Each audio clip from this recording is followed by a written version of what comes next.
Have you ever loved someone so deeply that it clouded your judgment? What if your greatest attachment became the very force that destroyed you? Anakin Skywalker's fall to the dark side in Star Wars isn't just science fiction, it's a profound parable about emotional attachment. He risked everything, even his soul, to avoid losing Padme. But in doing so, he became the architect of his own despair. While Anakin's story is dramatic, the truth is, his fear is universal. Most of us, in quieter ways, live out our own versions of this tragedy. We hold on too tightly to people, to situations, to feelings, not realizing that our grasp may be fueling our suffering. The ancient Stoics understood this well. Today, we'll explore the Stoic path to detachment, not cold indifference, but calm clarity. Each principle we discuss will be an actionable guide to help you step back, breathe, and reclaim your peace, especially when emotions run high. Stay with me till the end, because each step builds on the last, and together they'll help you rise above the chaos with grace and wisdom. Step 1. Step away to see clearly. Sometimes the wisest thing to do is to walk away, not to abandon, but to understand. Picture this. You're at a wild party. The music's loud, voices are everywhere, and you're trying to hear your friend whisper something important. Nearly impossible, right? That's what it's like when you're too close, emotionally entangled, mentally overwhelmed. The noise of your feelings drowns out the truth. Seneca once advised, as often as you can, return to yourself. That means creating space not just physically, but emotionally and mentally. Detachment isn't coldness, it's clarity. By stepping back, turning off your phone, taking a solitary walk, or simply sitting with your own thoughts, you shift from reacting to reflecting. You become an observer, not a pawn. From that distance, the situation becomes a chessboard, not just a single piece in your hand. Only then can you see your next move with wisdom. Step 2. Choose distance with reason, not emotion. Detaching from someone isn't an act of rejection, it's an act of alignment. Life is like a voyage at sea. The people around you are winds and tides. Some lift your sails, others drag you into storms. As captain, you must choose which winds carry you forward and which ones steer you off course. Epictetus, once a slave and later a Stoic sage, taught that freedom begins with choosing your company wisely. Not every companion brings light. Some cast long shadows. So reflect. Ask yourself, when I'm around this person, do I feel lighter or heavier? Do they fuel my growth or feed my doubts?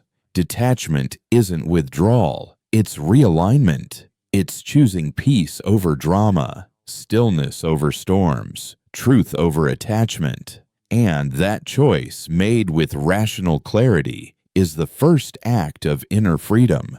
Distance is not abandonment. It's an act of clarity.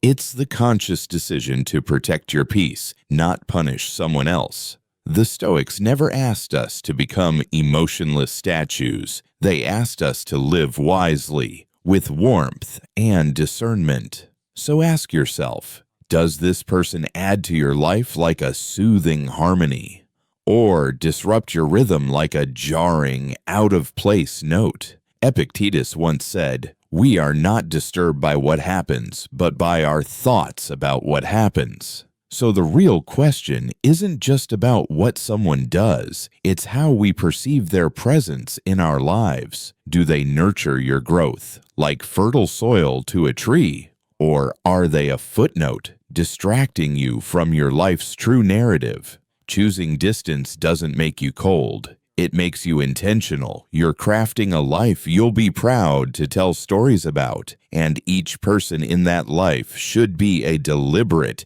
meaningful chapter, not just filler in the margins. Step 3. Talk to someone you trust. When life feels like a jigsaw puzzle and you can't find where the next piece fits, don't isolate. Stoicism values inner strength, yes, but it also recognizes the healing, grounding power of conversation. Talking to someone you trust is like spotting a lighthouse in a storm. They don't steer your ship, but they guide your perspective, helping you see what your fog mind may be missing. Seneca once said, "A true friend is like a mirror, not one that flatters, but one that reflects your deeper self, your fears, hopes, and contradictions." When you open up to someone, it's more than venting. You're inviting them into your inner world, and in that space, understanding blooms. This person doesn't need to fix you. Sometimes their silent presence and active listening are all it takes for your inner compass to reset.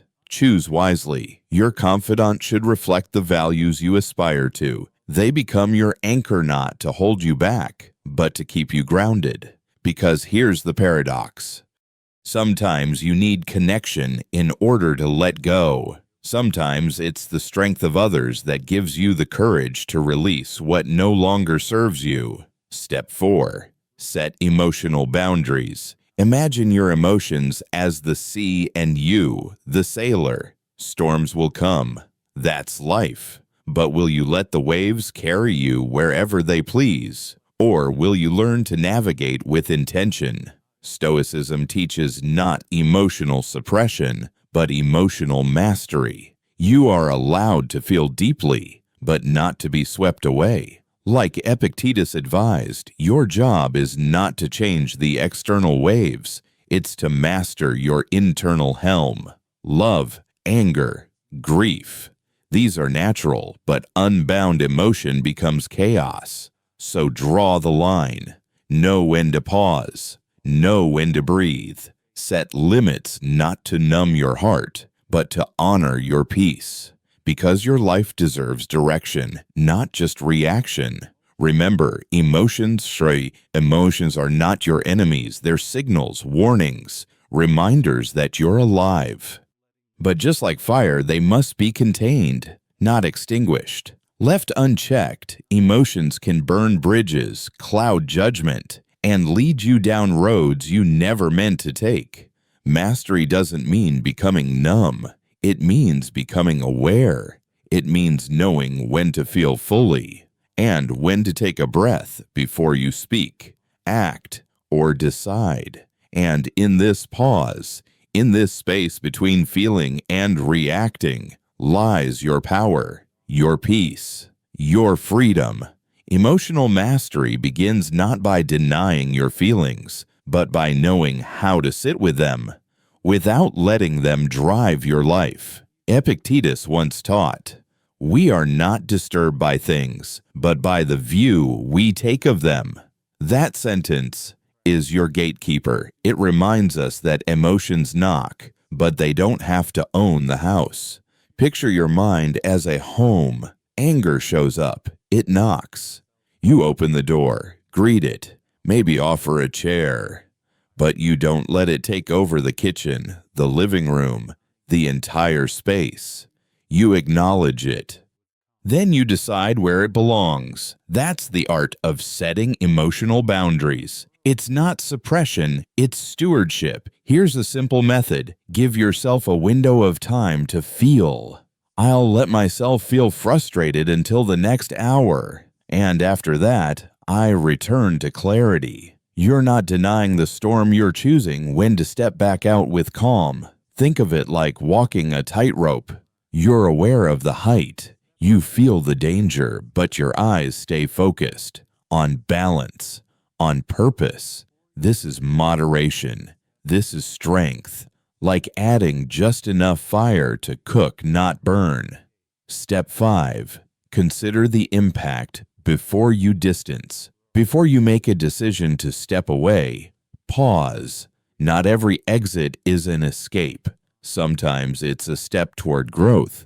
Other times, it's a reaction that could leave wounds behind. Visualize 2 paths. One leads to clarity, peace, and alignment with your inner values. The other, perhaps regret, misunderstanding, or missed chances for healing. Marcus Aurelius once urged us to look back at the past and you can foresee the future. So look back. When have you distanced yourself before? Did it bring relief and alignment? Or did it leave a sense of unfinished conversation or silent pain? Let those reflections guide you, not to dwell, but to discern. And ask honestly, does this choice honor your path? And consider the ripple effect it may cause in others. Stoicism doesn't encourage selfish detachment. It teaches wise disengagement for the sake of inner peace and the greater harmony of your shared life. Detachment is not exile. It's stepping back with care, like walking through a garden, mindful not to crush the blooming petals of connection around you. Step 6. Take a break from social media. Your mind is like a still lake, calm, reflective, deep. Now imagine a constant drizzle disturbing the surface ripples from every notification, scroll, and like. That's what unchecked social media does. It doesn't just occupy your time, it consumes your focus. Seneca once said, "Life is long if you know how to use it." But how often do we spend those precious minutes comparing our behind the scenes to someone else's highlight reel? Stoicism teaches intentional living. It asks, where is your attention? Is it yours or has it been hijacked? So, reclaim your inner stillness. Log out, even if just for an hour a day. Turn off the noise so you can hear the whispers of your own mind. Because your peace isn't found in the next post. It's found in presence. The more you return to yourself, the more you remember you were never meant to be plugged in constantly. You were meant to be free. Your attention is the most valuable currency in today's digital age. And social media. It's the relentless marketplace fighting to spend it. So what happens when you decide to step away? You create space, real space for your thoughts to breathe. It's like closing the curtains on a noisy street.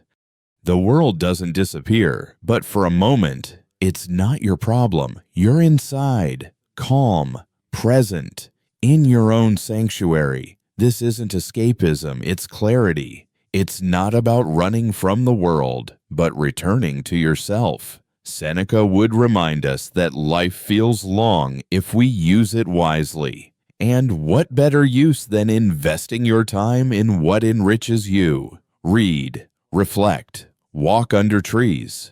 Write down thoughts you didn't know were waiting to be heard. Each minute offline is a seed of mindfulness, and with enough of them, your inner world begins to bloom again. Final step. Focus on what you fundamentally need. In this last step, we arrive at the very core of detachment. It's not about rejecting people or experiences. It's about realigning with what truly matters. Imagine your life as a garden. What nourishes it? What clutters it? What grows joyfully? And what sucks away the sunlight? Your fundamental needs emotional peace, purpose, moral clarity. These are the soil, the water, the light. Epictetus, born not into privilege but into hardship, once said, "Wealth consists not in having great possessions, but in having few wants." That is simplicity. And in simplicity, we find power. Strip away the non-essentials, tune out the noise, and listen closely to the gentle voice within you asking, what do I need? Not to impress, but to feel whole. Maybe it's solitude, maybe it's deep, honest conversation. Maybe it's the act of creating something with your hands or nurturing your body with stillness. These aren't indulgences, they're essentials. And when you prioritize them, you'll find it far easier to detach from things that no longer serve you.